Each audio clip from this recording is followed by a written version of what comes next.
Bom dia.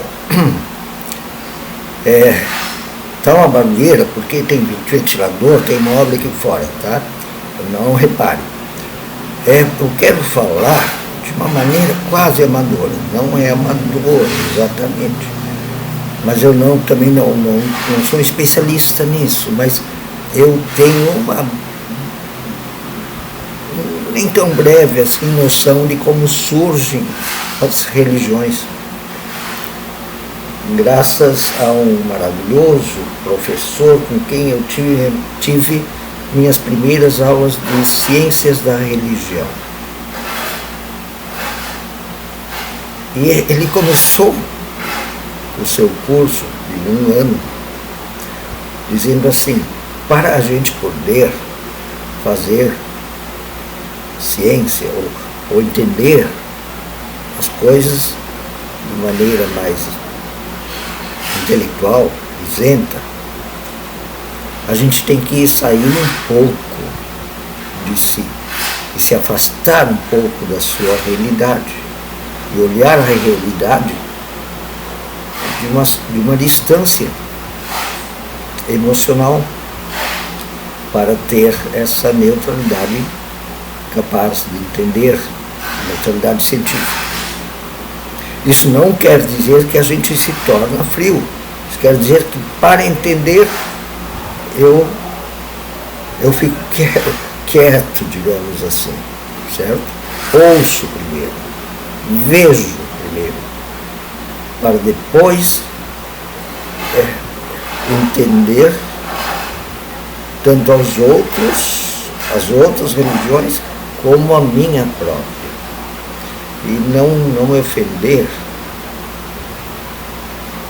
mas entender o que eu tenho em comum e também, depois, o que eu tenho de diferente entre a minha religião e a religião dos outros. Entender como funciona para os outros de outras religiões e como também funciona para mim, para eu também compreender a minha religião.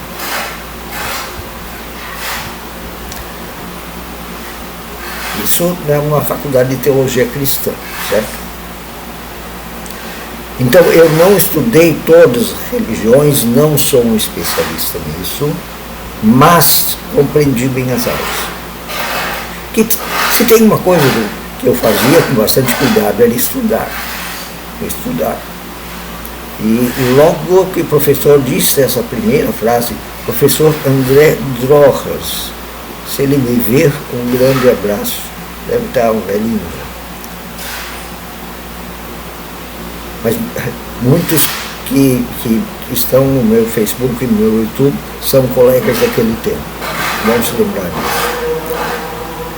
Então, como surgem textos sagrados?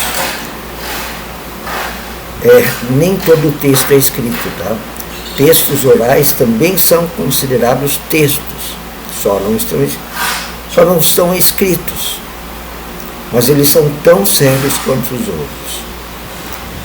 Eu vou tratar com mais,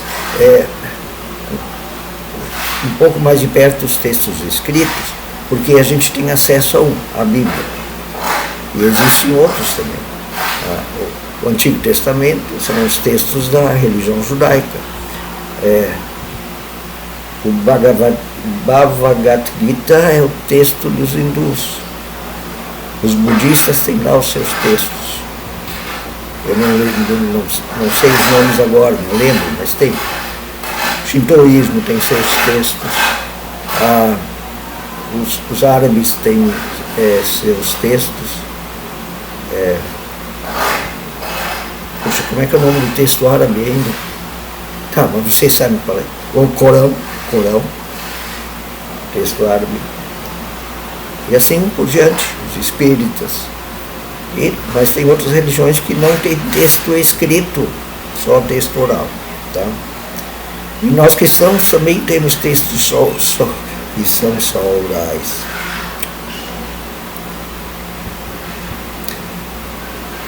Bom, as religiões surgem por um fenômeno mais ou menos parecido, tá?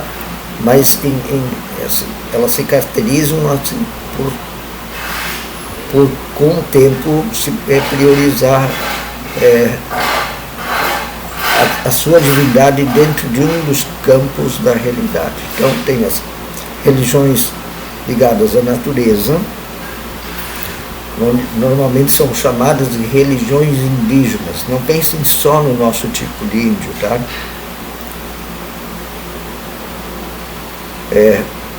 Os esquimós também têm sua religião, os índios norte-americanos tem até hoje, tá? Não é verdade que não existe mais índio norte-americano nos Estados Unidos, tá? Tem Estados Unidos, Canadá, México e tudo. Os Andes, todos os lugares. Religiões africanas. Religiões africanas têm um outro padrão ali, que eles lidam muito com a questão dos ancestrais. Muito interessante, parecido com as religiões japonesas ancestrais. Muito a ver. Os hinduístas têm uma riqueza enorme, porque são um Deus para cada fenômeno praticamente da natureza e da natureza humana principalmente. Textos lindíssimos. Krishna tem uma mitologia incrível. Os budistas, eles têm uma religiosidade muito filosófica do ser humano dentro da realidade, toda a questão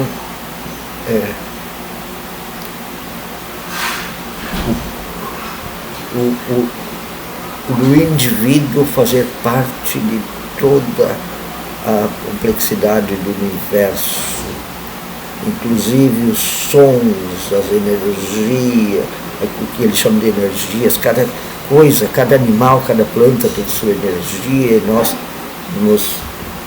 como é que nós nos relacionamos com isso e como é que nós chegamos à maturidade religiosa dentro desse conjunto. As religiões celtas muito ligadas com as relações entre os povos, né? Muito voltados à questão da luta pela terra, pelo poder de certos dos grupos nas relações sociais. Os textos surgem dessas relações que na verdade surgem das relações de admiração e medo lá no princípio, quando o fogo era uma divindade e as estrelas eram divindade. Isso se toma outras figuras chamadas então deuses, que tem deuses e deusas. As versões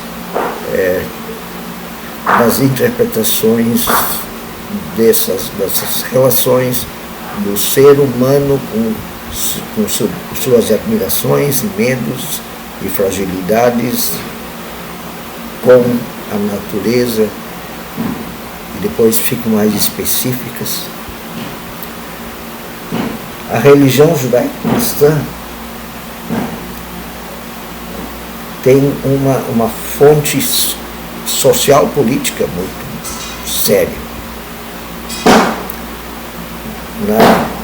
na vida integral do ser humano diante das forças políticas, como a questão da escravidão no Egito. Na libertação dos escravos surge a festa fundadora da religiosidade judaico-cristã.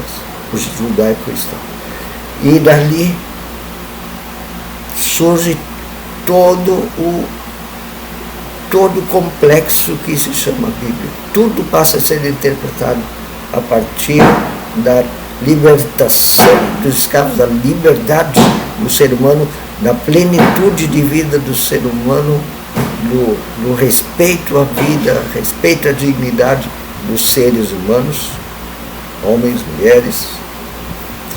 Dali surgem todos os textos da Bíblia, desde o Gênesis até o Apocalipse. Isso foi sendo anotado por várias tendências de interpretação teológicas diferentes. E assim também entre os muçulmanos. E ali vários tipos de interpretação, vários tipos de pessoas em vários lugares diferentes vão anotando as características da religião em certo lugar, em certo grupo de interesses políticos, econômicos e ideológicos diferentes. E esses textos vão se agrupando, alguns ficam meio de fora. No caso da Bíblia, é muito interessante, porque eles entram meio misturados, todo mundo acha que a Bíblia é sempre a mesma coisa. Não, se você olhar, as lutas e conflitos aparecem muito claramente lá dentro, inclusive com contradições, com pessoas da mesma religião, se bicando por causa das interpretações diferentes e sendo inclusive perseguidas e mortas como Jesus foi. Sim, conflito político, religioso, econômico, político, social.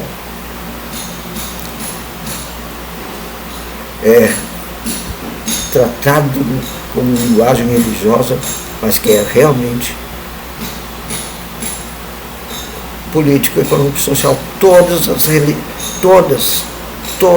os textos escritos ou não da religião tratam das relações do ser humano com a realidade, nem em linguagem religiosa. Escrito por, inclusive, tendências diferentes. Na Bíblia eles são compilados, tudo meio junto, misturado assim. E é bom que seja assim. E nas outras religiões também. Certo? Não pensem que é diferente.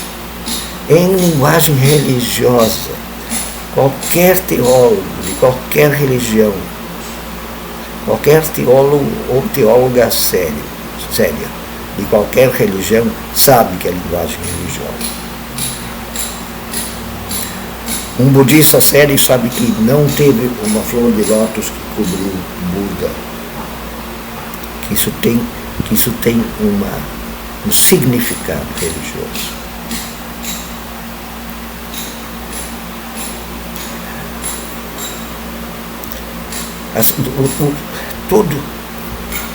Toda religião trata da realidade como linguagem religiosa. Isso quando é texto escrito. Depois surgem em vários lugares e são compilados. E também um pouco selecionados. A gente tem que analisar isso tudo. Por que é feito assim? E como se trata isso a sério? E eles são oficializados, então, a partir de trabalho de teólogos e teólogas em todas as religiões.